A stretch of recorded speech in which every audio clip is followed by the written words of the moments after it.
राधा मेरी स्वामिनी, मैं राधे जुकुदास।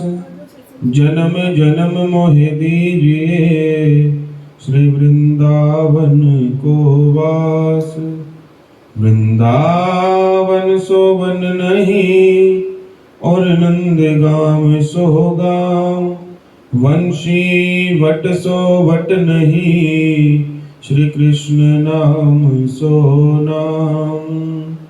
कृष्णाय वासुदेवाय, हरे परमात्मने, प्रणतक्लेश नाशाय, श्री गोविंदाय नमो नमः।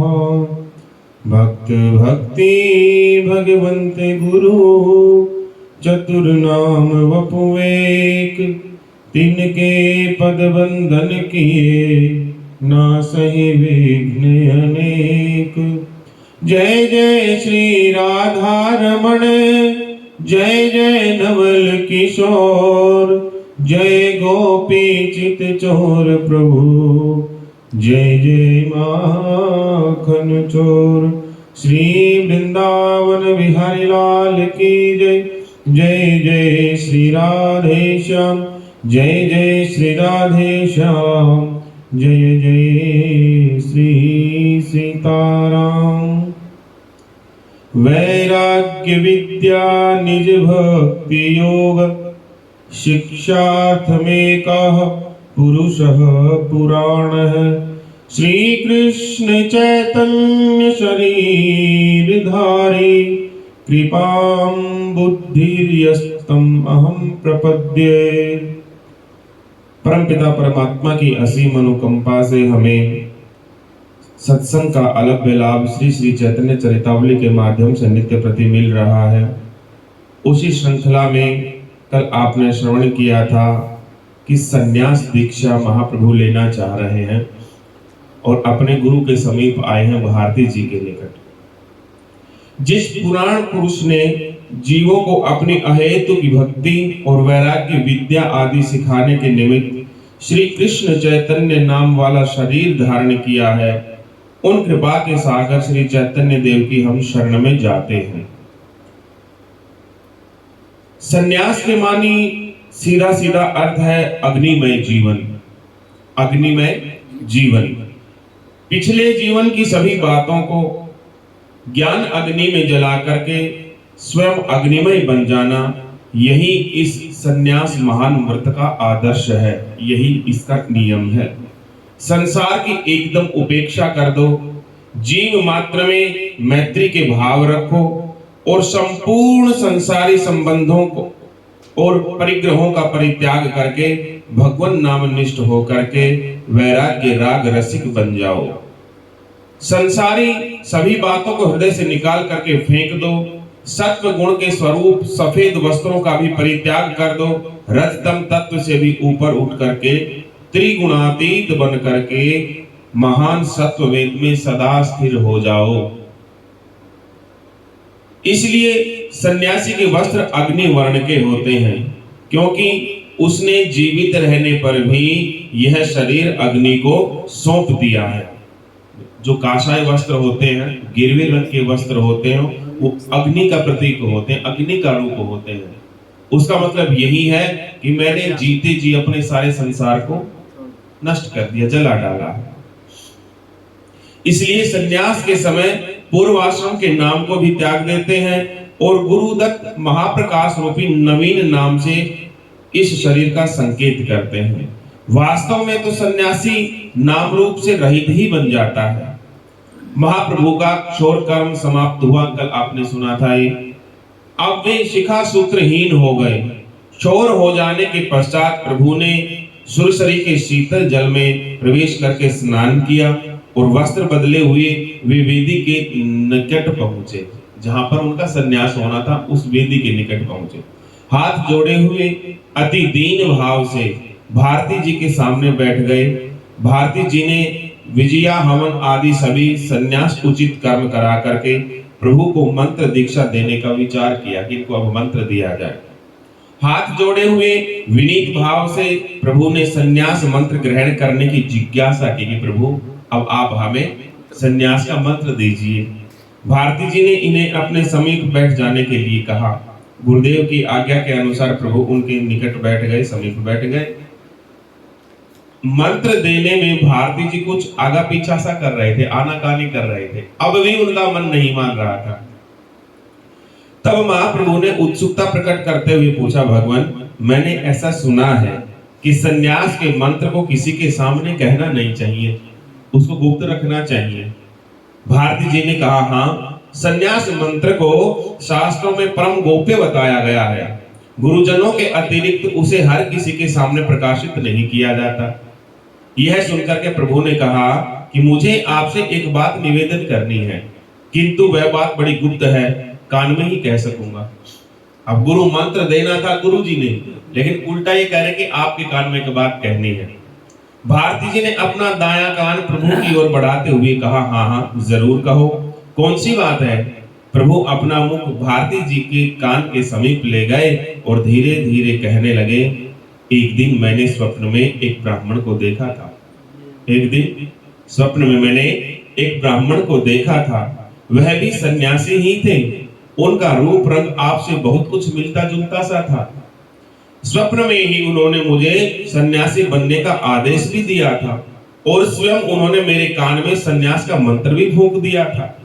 वह मंत्र मुझे अभी तक ज्यों का त्यों याद है, जो स्वप्न में उस ब्राह्मण ने मुझे बताया था। आप उसे पहले सुन लें और बताएं कि वो गलत है या ठीक है। यह कहकर के प्रभु ने भारती जी के कान में वही स्वप्न से प्राप्त मंत्र पढ़ दिया, मानो उन्होंने प्राकारांत से भारती जी को पहले स्वयं अपना शिष्य बना लिया। स्वप्न में ही प्रभु के मुख से यथावत शुद्ध शुद्ध सन्यास मंत्र को सुन करके भारती जी कुछ आश्चर्य सा प्रकट करते हुए प्रेम में गदगद कंठ से कहने लगे, जब तुम्हें श्री कृष्ण प्रेम प्राप्त ही है, तब फिर तुम्हारे लिए अगम विषय कौन सा रह जाता है। आपने इस मंत्र जो मंत्र सुनाया होगा कान में, कहने लगे आपने सब कुछ तो प्राप्त कर लिया, भगवान श्री कृष्ण को भी प्राप्त कर लिया, फिर ये सारी ये लीलाएं करने की क्या आवश्यकता है। कृष्ण प्रेम ही तो सार है। जब तप पूजा पाठ वानप्रस्थ संन्यास्त आदि धर्म सभी उसी की प्राप्ति के लिए तो होते हैं। जिसे कृष्ण प्रेम की प्राप्ति हो चुकी, उसके लिए फिर मंत्र ग्रहण करना, दीक्षा आदि लेना, ये केवल लोक शिक्षार्थ ही है। मुझे पता है आप पहुंचे हुए हो, आप सिद्ध हो। ये गुरु जी कह रहे हैं भारती जी उनसे, आप पहुंचे हुए हो, आप भगवान श्री कृष्ण को पा चुके हो, लेकिन भक्तों को भगवान के श्री चरणों तक पहुंचाने के लिए सारी आप लीलाएं कर रहे हो। तुम तो मर्यादा रक्षा के लिए संन्यास ले रहे हो, इस बात को मैं खूब अच्छी तरह जान गया हूं। कृष्ण कीर्तन तो तुम घर में भी रह करके कर सकते थे, किंतु यह दिखाने के लिए कि गृहस्थ में रहते हुए लौकिक तथा वैदिक कर्मों को, जिनका कि वेद शास्त्रों में गृहस्थी के लिए विधान बताया गया है, अवश्य ही करते रहना चाहिए। तुम्हारे द्वारा अब वे स्मृतियों में कहे हुए धर्म नहीं हो सकते, इसलिए तुम संन्यास धर्म का अनुसरण कर रहे हो। कहने का मतलब ये है कि गृहस्थ में रह करके जिस तरह से भजन होना चाहिए उस तरह का नहीं हो पाता, इसलिए ये सारा पाठ आप दुनिया वालों को पढ़ाना चाहते हैं। जब तक ज्ञान में पूर्ण निष्ठा न हो, जब तक भगवत गुणों में भली भांति रति न हो, तब तक स्मृतियों में ऋषियों के बताए हुए धर्मों का अवश्य ही पालन करते रहना चाहिए। इसलिए गृहस्थी में रह करके तुमने वैदिक कर्मों का यथार्थ पालन किया और अब कर्म का परित्याग के साथ ही पूर्व आश्रम का भी आप परित्याग कर रहे हो और संन्यास धर्म के अनुसार सदा दंड धारण करके संन्यास धर्म की कठोरता को प्रदर्शित करोगे। तुम्हारे भी सभी काम लोक शिक्षार्थ ही हैं, जितने भी किए तुमने। इस प्रकार प्रभु की भांति भांति से स्तुति करके भारती जी उन्हें मंत्र दीक्षा देने के लिए तैयार हो गए। एक छोटे से वस्त्र की आड़ करके भारती जी ने प्रभु के कान में संन्यास मंत्र कह दिया। बस उस मंत्र के सुनते ही प्रभु बेहोश होकर के पृथ्वी पर गिर पड़े, धड़ाम से पृथ्वी पर गिर पड़े और हा कृष्ण हा कृष्ण हा कृष्ण इस प्रकार जोरों से चिल्ला चिल्ला करके जोर जोर से क्रंदन करने लगे। पास ही में बैठे हुए नित्यानंद जी ने उन्हें संभाला और होश में लाने की कोशिश की, चेष्टा की। भारती जी ने प्रभु के सभी पुराने श्वेत वस्त्र उतरवा दिए और उन्हें अग्नि वर्ण के काषाय वस्त्र पहनने के लिए आदेश दिया।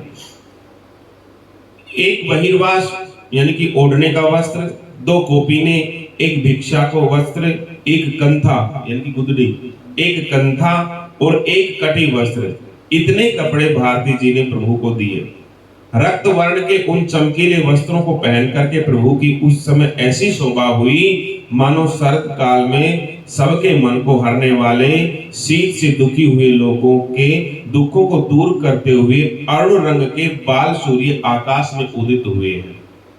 सबके मन में ये शीत रूपी कष्ट है, मान लो, उसको दूर करने के लिए जैसे अरुणोदय होता है ना, सूर्योदय से पहले बिल्कुल लाली छा जाती है, तो वैसा ही प्रतीत हो रहा था कि ये जगत के अंधकार को नष्ट करेंगे। अब सुवर्ण वर्ण के उनके शरीर पर कासाय रंग के वस्त्र बड़े ही भले मालूम पड़ते थे। कंधे पर कंथा पड़ा हुआ था, छोटा वस्त्र सिर से बंधा हुआ था। एक हाथ में काठ का कमंडल शोभा दे रहा था, दूसरे हाथ में अपने सन्यास दंड को लिए हुए थे और मुख से श्री कृष्ण इस प्रकार कहते कहते वो अश्रु बहाते हुए गुरु जी के सामने खड़े थे। प्रभु के इस त्रिलोक के पावन सुंदर स्वरूप को देख करके उपस्थित सभी दर्शक वृंद अवाक से हो गए। उस समय सब के सब काठ की मूर्ति के समान बैठे हुए थे, कोई किसी से कोई नहीं बोल रहा था, सब चुपचाप बैठे थे। प्रभु के अद्भुत रूप लावण्य युक्त श्री विग्रह को देख करके सबका मन अपने आप ही प्रेम आनंद में विभोर होकर के नृत्य कर रहा था। सभी की आंखों में प्रेम के अश्रु निकल रहे थे। प्रभु कुछ थोड़े झुक कर के खड़े हुए थे। भारती जी के सामने एक उच्च आसन पर, भारती जी उन्हीं के सामने एक ऊंचे आसन पर स्थिर भाव से गंभीर पूर्वक खड़े हुए थे। उस समय यदि कोई जोरों से भी सांस लेता तो वो भी सुनाई पड़ता, इतने गंभीर कुछ बैठे हुए थे, कुछ खड़े हुए थे। मानो उस समय पक्षियों ने भी बोलना बंद कर दिया हो और पवन भी रुक करके प्रभु की अद्भुत शोभा के वशीभूत होकर के उनके रूप लावण्य की रस का पान कर रहा हो। उस समय भारती जी महाप्रभु के सन्यास के नाम के संबंध में सोच रहे थे कि सन्यास तो हो गया, दंड कमंडल दे दिया, वस्त्र दे दिए, लेकिन अब नाम क्या रखा जाए, क्योंकि पुराना नाम तो चलेगा नहीं, अब नया नाम मिलेगा। वे प्रभु की प्रकृति के अनुसार अपने परम प्रिय शिष्य का सार्थक नाम रखना चाहते थे। उन्हें कोई सुंदर सा नाम सूझता ही नहीं था। उसी समय मानो साक्षात सरस्वती देवी ने उन्हें आकर के उनके कान में सहायता का काम किया। सरस्वती ने उन्हें सुझाया कि इन्होंने श्री कृष्ण भक्ति विहीन जीवों को चैतन्यता प्रदान की है। जिनके जीवन में हरि का नाम नहीं था, उन सोए हुए लोगों को इन्होंने चैतन्य किया है। जिस जीवन में श्री कृष्ण भक्ति नहीं, वह जीवन अचेतन ही है। इन्होंने भगवान नाम के द्वारा अचेतन प्राणियों को चेतन बनाया है, अतः इनका नाम श्री कृष्ण चैतन्य भारती ठीक रहेगा। क्या नाम? श्री कृष्ण चैतन्य भारती। भारती जी को बड़ी प्रसन्नता हुई। वे उस नीरवता को भंग करते हुए सब लोगों को सुना करके कहने लगे, इन्होंने श्री कृष्ण के सुमधुर नामों द्वारा लोगों में चैतन्यता का संचार किया है और आगे भी ये करते ही रहेंगे ऐसा, अतः आज से इनका नाम श्री कृष्ण चैतन्य हुआ। भारती हमारी गुरु परंपरा की संज्ञा है, अतः सन्यासियों में ये दंडी स्वामी श्री कृष्ण चैतन्य भारती कहे जाएंगे। इस तरह से इनका नामकरण हुआ। इतना सुनते ही श्री कृष्ण चैतन्य भारती इनका नाम होगा, इतना सुनते ही भावावेश में आकर के प्रभु यह कहते हुए कि मैं तो अपने प्यारे श्री कृष्ण से मिलने के लिए वृंदावन जाऊंगा, और ऐसा कहकर के वो दूसरी ओर भागने लगे नाम सुनते ही। उस समय भागने के कारण हिलता हुआ काषाय वस्त्र, ध्वजा वाला दंड और काले रंग का कमंडल प्रभु के हाथों में बड़ा ही भला मालूम पड़ता था। प्रभु जोरों से हरि हरि श्री हरि पुकारते हुए भागने लगे। यह देख करके बहुत से लोगों ने आगे जाकर के प्रभु का मार्ग रोक दिया। सामने अपने रास्ते में लोगों को खड़ा हुआ देख करके प्रभु रोते रोते कहने लगे, भाइयों तुम मुझे वृंदावन का रास्ता बता दो, मैं अपने प्यारे श्री कृष्ण के दर्शनों के लिए बड़ा ही अधिक व्याकुल हो रहा हूँ। मुझे जब तक श्री कृष्ण के दर्शन नहीं होंगे तब तक मुझे शांति मिलने वाली नहीं है, तब तक मेरा मन शांत नहीं होगा। तुम सभी भाई मेरा रास्ता छोड़ दो और मुझे ऐसा आशीर्वाद दो कि मैं अपने प्राण प्यारे प्रियतम श्री कृष्ण भगवान को पा सकूं। नित्यानंद जी ने कहा कि प्रभु, आप पहले अपने पूज्य गुरुदेव के चरणों में प्रणाम तो करते जाइए। आप तो बस नाम सुन लिया और भाग पड़े सीधे। अरे अपने गुरु जी के चरणों में प्रणाम तो करते हुए जाइए, फिर भी जिस प्रकार की आज्ञा देंगे वही काम आप कीजिएगा। बिना गुरु की आज्ञा लिए कहीं जाना उचित बात नहीं है। इतना सुनते ही प्रभु कुछ सोचने लगे और बिना ही कुछ उत्तर दिए चुपचाप आश्रम की ओर लौट पड़े और सब लोग भी प्रभु के पीछे पीछे चले। आश्रम में पहुंच करके प्रभु ने दंडी सन्यासी की विधि के अनुसार अपने गुरुदेव के श्री चरणों में साष्टांग दंडवत प्रणाम किया और भारती महाराज का आदेश पा करके उन्होंने उस रात्रि में वहीं गुरु सेवा करते हुए निवास किया। संकीर्तन का रंग आज कल से भी ज्यादा बढ़ करके रहा, यानी कि नया नाम मिल गया, संन्यास मिल गया। आज संकीर्तन में और भी ज्यादा आनंद आया। इस प्रकार प्रभु संन्यास ग्रहण करके लोक शिक्षा के निमित्त गुरु सेवा के महात्म्य दिखाने लगे। प्रभु की वह रात्रि भी श्री कृष्ण कीर्तन और भगवत चरित्रों के चिंतन में व्यतीत हो गई। श्री वृंदावन बिहारी लाल की जय। जय जय श्री राधे श्याम। बंद करो, बंद करो, रोको।